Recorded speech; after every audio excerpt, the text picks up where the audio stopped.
Daniel Gallagher is president of Nitze-Stagen Company and was recently recognized as a Puget Sound Business Journal 40 Under 40 honoree. He's come on with us today to talk about the need for workforce housing in Seattle.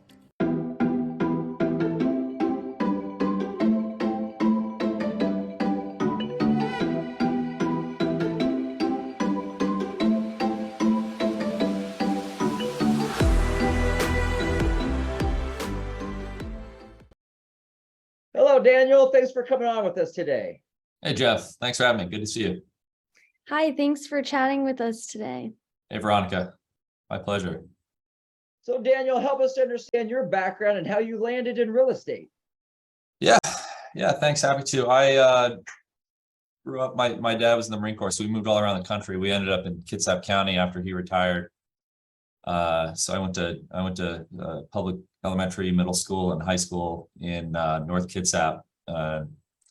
My story starts with working on construction sites growing up, pushing brooms around and eventually laying tiles and schlepping material and so forth.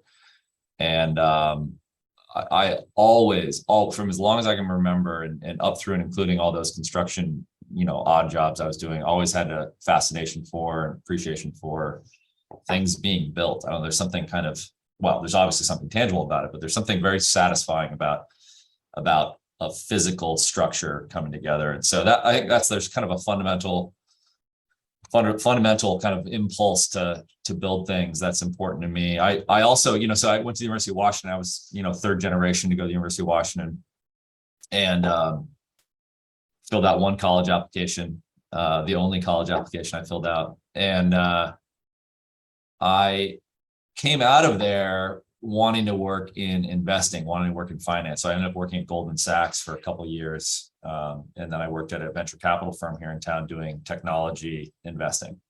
And what I discovered from those experiences is I really, truly love the investing part of the job, or investing in general, making bets and doing the analysis and watching kind of effort and analysis and rigor yield results. And then I like the fact that the results are measurable.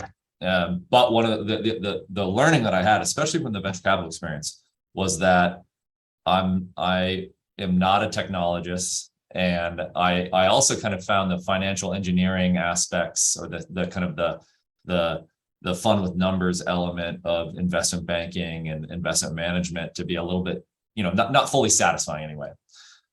So my path was to kind of find a way to combine this kind of natural interest in real estate, natural interest in building, with investing. And so that was the thesis. That was kind of the career thesis that I had kind of in my late 20s. And so I ended up shipping off to business school and spent that period of time kind of in the wilderness, thinking about how to combine these two impulses, these two kind of professional impulses. And so coming out of business school, I worked at a big investment fund called the AEW in Boston, which is a global asset allocator, which was interesting, but still didn't really exactly satisfy my interest in the actual kind of real estate, the dirt kind of, if you will. So I moved back to Seattle with my wife, and I got introduced to Peter Nitze, who at the time was the president, CEO of Nitze-Stagen Company. We formed a relationship that matured over 6 months or so of talking. And it was the kind of thing where there wasn't really a job at first. It wasn't like he was interviewing people.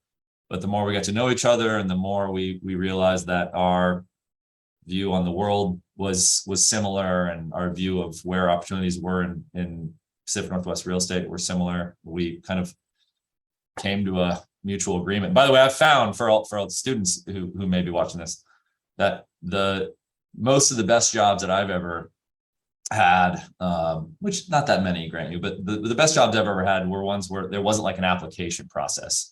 The first time I spoke to the person that hired me, there wasn't a job available. And it's that kind of act of creating a job where you find something kind of especially meaningful and especially satisfying for both parties. So anyway, that's an aside, but that's how I got to where I am now. And I'm happy to say that eight or so years into this, it's still just as thrilling to see a building get built now as it was when I first started. And I still have all the energy I need to get up every morning and chase the next one, which is an important part of this whole thing. Congratulations on being named a Puget Sound Business Journal 40 under 40 leader. How did that come about? Yeah, thank you. It's a fun honor. I, to be honest, typically shy away from this kind of thing. I don't know. I almost find it a little embarrassing or something to kind of, there's like a look at me element to this whole thing, which makes me uncomfortable. But we're doing some incredibly exciting stuff here, and I think we'll talk about housing and housing affordability and housing availability coming up. But the work we're doing has the potential to meaningfully shape the Puget Sound region and positively impact people's lives and the way our city and our kind of metropolitan region functions. And so this opportunity came up, somebody suggested it to me.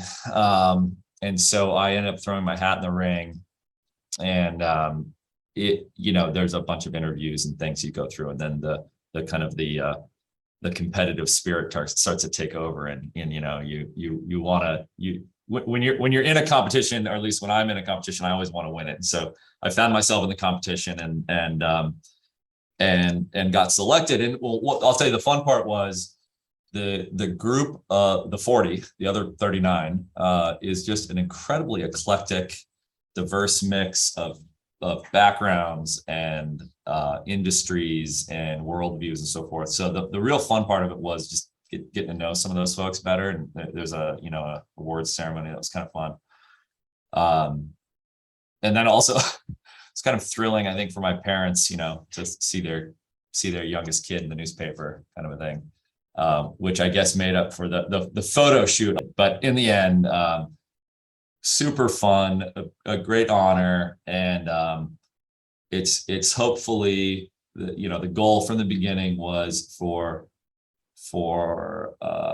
us, the broader group here, to be able to tell our story a little bit better. And so when this kind of thing comes about, it's useful for the overall business, and which is why we ended up doing it. Well, good. Well, congratulations to you. Well deserved. And into your company, there's a lot of people that go into it. I know that, to help get the award to you, but yeah, what an honor. So as we talked about housing, I mean, we can't go a day without reading or hearing about affordable housing, workforce housing issues, right? So, so let's start by, why don't you break up, people get confused between affordable housing, workforce housing. So start by distinguishing between the two of those, and then maybe affordable housing gets more headlines than workforce housing. So how do the two interplay, and why do we need it, and what's your role in kind of pushing the ball forward on it? Yeah, so we need all housing. I'll start by saying that's a topic that is often misunderstood. Housing is one of these is a kind of a closed loop system, and when you provide additional supply anywhere within the loop, whether it's expensive housing or inexpensive housing or affordable housing or workforce housing or whatever you want to call it, it relieves pressure on the entire system. So that's a starting point. Is we are pro housing. I am pro housing. We should all be pro housing. So that's thing one. The affordable housing. So people use this phrase capital A affordable housing versus lowercase a affordable housing. Capital A means it's participating in some kind of defined government program that supports, encourages, incentivizes the creation of affordable housing, and with it comes some set of constraints. So there's folks that do LIHTC, low income housing tax credit, development. It's a very complicated game that takes, as far as I understand it, takes years and years of practice and study to kind of understand, really primarily understand the rules of the game, and to eventually create housing using or harnessing or encompassing these governmental programs. That's not what we do. Those people do good work. I really don't know too much about it. We are technically market rate developers, meaning they're except for certain elements or certain unique circumstances, our units are not restricted in any way by governmental programs, meaning we can charge whatever we want for them. That said, we often participate in incentive programs through state and county that allow us to accrue some certain set of benefits, typically related to tax abatements, property tax abatements, in exchange for producing or restricting rental rates on some portion of our units. So in a typical project for us, something like 20 to 30% of our units are participating in a affordability program. And the rest are just free to float. We can charge basically whatever we want for them on any given month at any given time, depending on rental demand and so forth. That said, our target, and this kind of plays out in the units we're building now, our target is to get somewhere right around 80% AMI. AMI stands for area median income. The governmental housing departments establish standards for housing affordability. So you're only supposed to spend something like 30% of your income on housing. And so 30% of your income, you multiply that by 3, you get to a total income. And so what we're trying to do is make units through our market rate structures. We're trying to make units that are affordable to people making 80% of the area median.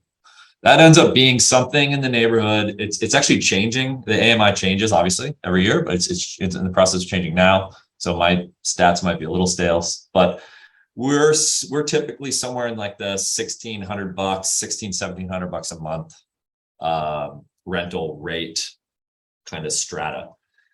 And that's a very hard thing to do when you're building new apartment buildings in the Puget Sound region in particular. We can talk about why it's so hard, but it has to do with the fact that land is expensive, land is scarce, very scarce, and it takes a very long time, too long, I might say, to get a permit in Seattle, and it takes a very long time to build. So all of those factors make it challenging. There's a big kind of moat around the housing castle here in our region anyway.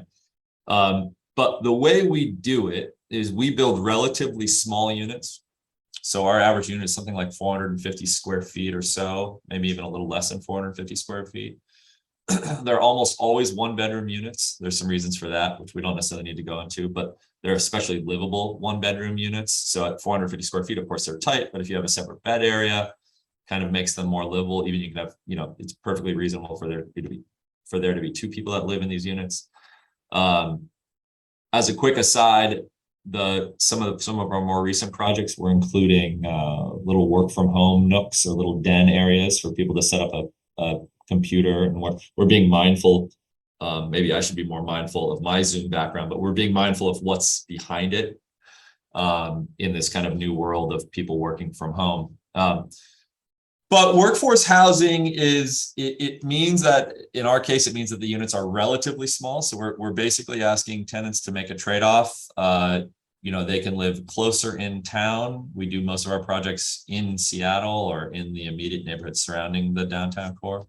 And the bargain we have with our residents, our tenants, is you could live in Auburn for the same price it's 200 square feet bigger.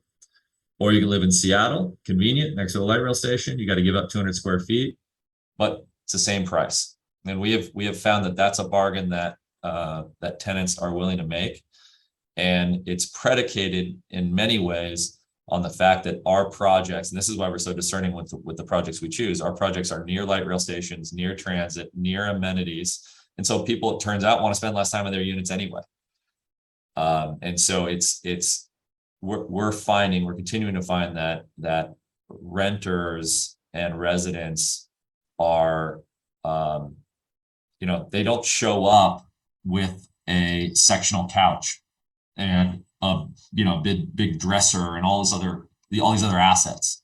People are living more or less asset light lives, and they would prefer to be close to their favorite restaurants and nightlife and sporting amenities and so forth, and near light rail, and give up that extra space. So that's kind of how we do it. And what I'll say is, if you do a big survey of the Puget Sound region, and I encourage folks that want to get into this industry to do this, you can pull up every apartment unit in the Puget Sound region using one of the websites, and you put in monthly pricing parameters of $1,500 to $1,800 a month. You're just not going to find anything. And if you do find something, it's something old, it's something shabby, it's in someone's basement somewhere. And so we're working hard every day, and what it requires, this is something I should have said up front. What it really, really requires is a unified team, development team that understands exactly what the goal is and is looking for ways to make these projects more efficient. Every time there's a design iteration, every time we go to reprice the construction and materials, we're always looking for ways to save money, to be more efficient with the use of space. We pay very, very close attention to the difference between rentable area versus gross area, driving up rentable, or driving down the percentage that's left over for common area. And it's an incredibly rewarding job for all of us. And I've found that the architects, the structural engineers, the consultants kind of get behind this rallying cry of, let's build more housing, let's have it be affordable, let's not strain the public infrastructure, meaning the provision of public housing infrastructure, and let's critically use the public infrastructure. We just got done paying billions and billions of dollars collectively as a tax base here to build light rail. Let's put some people near it. Let's let them live near it. And so it's I have found it's one of those places where, no matter your kind of political view, macro or micro, almost anybody can get behind the idea of building more dignified, nice new housing near public transit. So that's why we do it. That's what we do every day, and it's a hell of a lot of fun, honestly. If challenging. You're very passionate about it, obviously.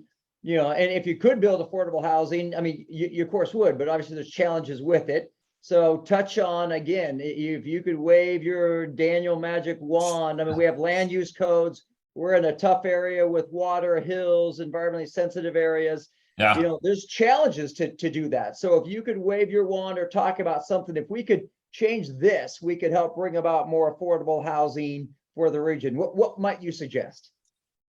Yeah, so there are all kinds of constraints in our region, geographical constraints. The great creator, God, the glaciers, whoever left us with very little land in this beautiful part of the country to build on. There's lakes and rivers and mountains and salt water everywhere. There's environmentally sensitive areas. There's all kinds of liquefaction zones. I mean, it's a very constrained landmass, as opposed to like a Houston or something where you can basically go endlessly in any direction. It's no problem. So that's fine. There's nothing we do about that. In fact, we celebrate those things. That's why we all live here, because we like going skiing on the weekends. But the fact is that our land use code probably hasn't kept up with the growth of our region.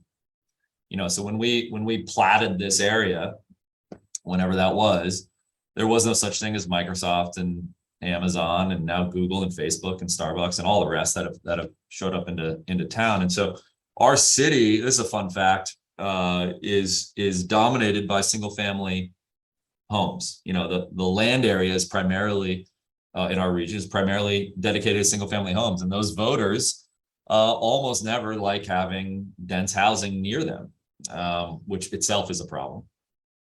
But the kind of the issue that manifests as a result of these kind of dynamics is that the amount of land in the region where you can build dense housing in a cost-effective way is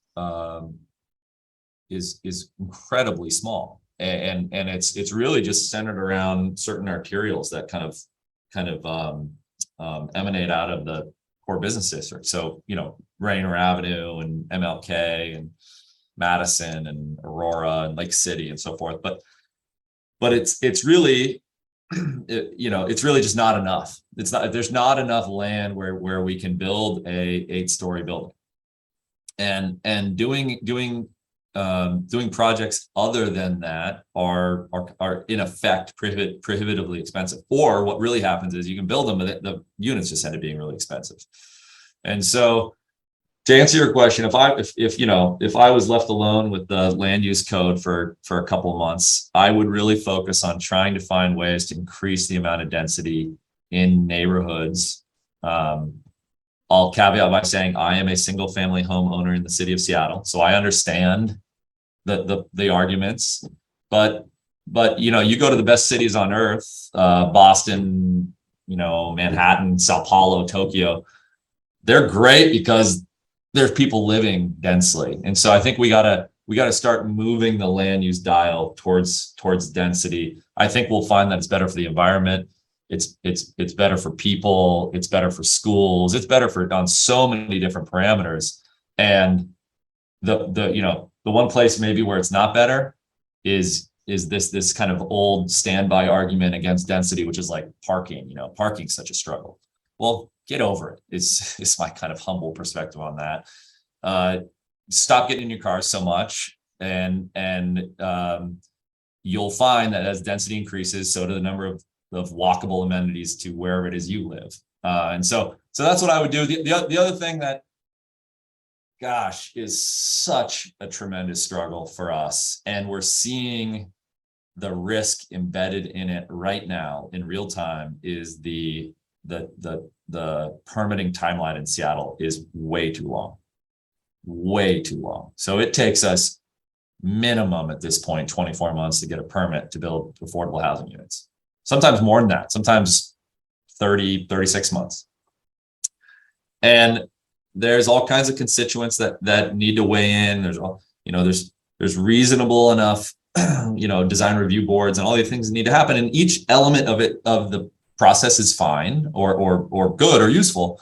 Problem is, all of them lined up and interdependent on one another makes for permitting timelines that are just way too long. And here's the problem.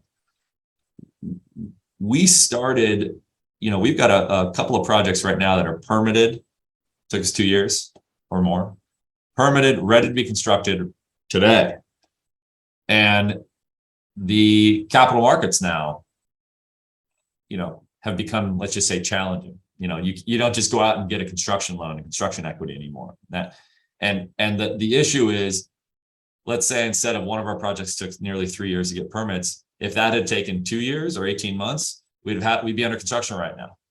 And the point I'm making is, because the permitting timelines now in Seattle are stretched so long, you can start a project in one economic environment and be permitted in a completely different environment. And that itself is the scariest part of this game, and the one where I think we, the constituents, the voters, the city, the department leaders should probably spend as much time as they can trying to figure out how we can condense that, because the shorter that timeline, the more housing that'll get developed. All right. So along the lines, we talked about, running a real estate company, and you and I had talked to, another time about, the two parts of it. So help us understand, as you talk about the permitting time to go out, real estate becomes kind of two different businesses you're running. Walk us through your thoughts on that. I'm glad you asked. This is something that doesn't get talked about nearly enough, I don't think. And maybe it's just especially interesting to me because I'm kind of in the midst of it. But there's so many different conversations that could have in this business around deal flow and design and investment thesis and raising capital, all those things. It's all great. It's all kind of critical to the business, obviously. The thing that never gets talked about, which deserves a lot more time and attention, I think, is just how hard it is to run a development company, just how hard it is to resource both from capital and revenue, but also human resource these businesses. They're lumpy businesses. It's scary to make commitments to have new people join the team. Veronica is a student. She's out looking for a job, in the next few months when she graduates. And it's very hard to run a business where the timeline to when a project starts, which by the way is when the revenue starts. Everybody's salaries come out of development fees and fees from the projects. As the timeline to get a project started increases, the revenue dwindles or stops.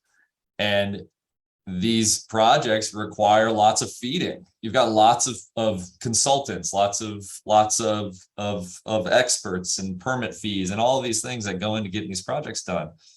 And managing the health of a development company and making sure that we can be nimble and making sure critically that we don't do bad projects just because there's revenue attached to them is something that I didn't necessarily appreciate when I first kind of got into this. I was really mostly focused on the deal and the projects themselves, and it turns out there's this whole other half of the business that is a big challenge. And this is what we're alluding to here is 6 months ago or so, I was promoted to president of Nitze-Stagen company, which is a great honor. And it's kind of standing on shoulders of giants here. And there's all these great people that have been associated with this organization and done great projects in the past.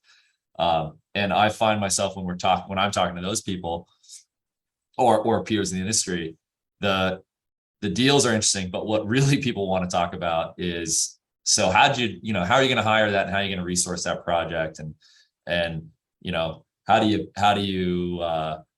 how do you pay for failed projects? You were pursuing a project and you spent a bunch of money to do the due diligence and now it's gone. So do you raise money for that, or how do you manage all the various aspects of revenue, expenses in a development company? It's pretty interesting. And we're up to, I guess we're getting close to probably 20 people here at Nitze-Stagen company. And that's a heavy load. That's a lot of responsibility to oversee the culture and just the kind of the financial stability and well-being of the company. But it's a worthwhile endeavor. And all the passion and interest we have about our projects and housing and all the rest. The first job is to make sure that we have a company that that's sound and can execute on these projects. And so yeah, to your point, I'm kind of in the midst of it, and it's become a topic of great interest to me. And I'm happy to talk more if anybody wants to, hear my opinion on it. Thank you. I mean, that's super eye-opening, and to hear about how much there is to balance in your job and that industry. Yeah. To pivot here, I guess, tell us a little about your hobbies or a charity that you're involved in. Yeah. So I've got two little kids at home, a son and a daughter. Together with my wife, we live in Queen Anne, and we have gotten into, I have a 5.5-year-old, he would say, or he would clarify. We've gotten into Little League and kids sports recently, doing some coaching and stuff. And that is the most fun thing.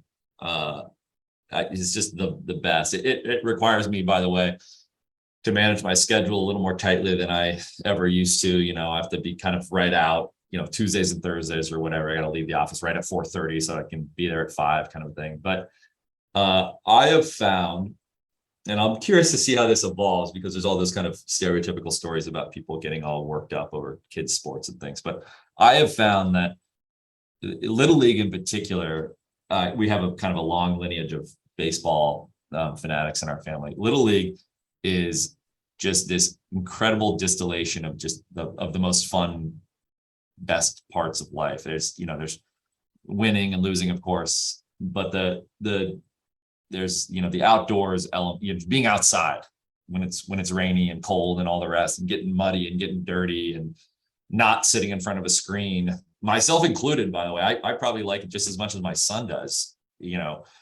There's a teamwork and parents, and there's the kids on your team that you like, and there's the kids on your team that you don't like, and there's remembering to bring your glove. It's the whole thing. It's just a perfect little microcosm of all of the best stuff.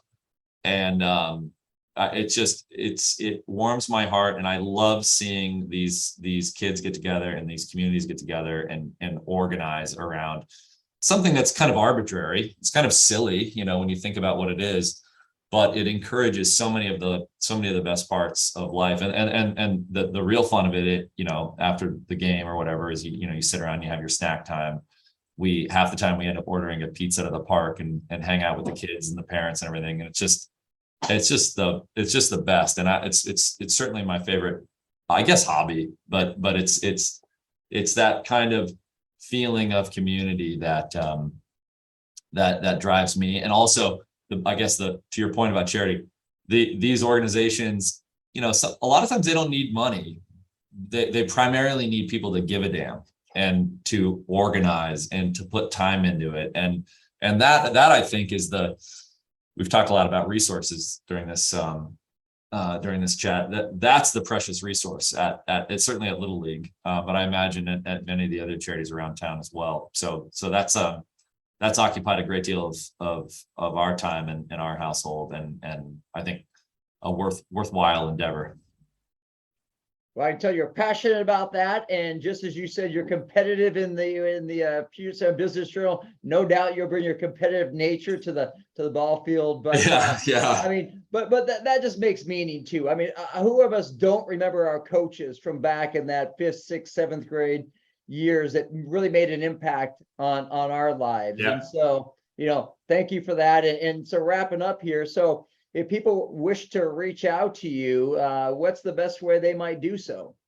Yeah, you can find me on LinkedIn if you want. I will say there's just too many inboxes in life, so sending me a message on LinkedIn is catch as catch can. I don't make any promises, but I think I'm pretty sure my email address is on our website. If you kind of Google your way to me or the company, you can find my email address there. That's probably the best way to get a hold of me. But I just have to beg for a little grace on timing. I get lots of emails during the day, so I promise I'll get back to you at some point. But maybe it's not going to be a same day kind of thing.